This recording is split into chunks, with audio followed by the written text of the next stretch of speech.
Voilà, bon ben comme convenu, après avoir vu Haussmann, maintenant on va voir Aussie Explorer que j'ouvre ici. Donc le voilà qui se lance.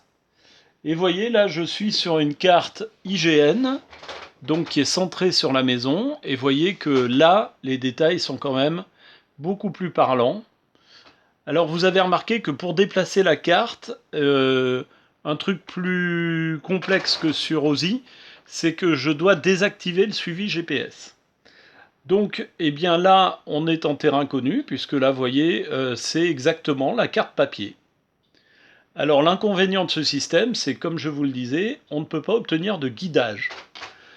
Après, pour aller ouvrir une trace, eh ben, c'est vrai que c'est moins ergonomique que sur Osman, puisqu'il faut aller ici, ouvrir en fait le fichier opération, trace, liste des traces. Et bien là, vous voyez, j'avais pas chargé de traces, donc je n'en ai pas. Et il faut que je revienne en arrière, ce qui est un peu fastidieux, pour aller effectivement dans un autre menu pour ouvrir ma trace. Et elle va apparaître en fait sur la carte IGN, ce qui sera très simple à suivre, un peu comme on l'a fait sur Osman. Alors l'intérêt pour moi de... Vous voyez, je ne peux pas dézoomer et zoomer en réellement comme on le fait sur Osman, c'est moins ergonomique.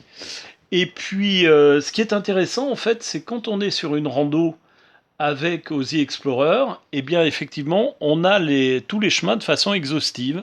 Ce qui n'est pas le cas sur Osman. On l'a vu lors de notre dernière montée du Mont Sny, où la plupart des chemins n'étaient pas indiqués sur Osman, alors qu'on les avait sur Aussie Explorer.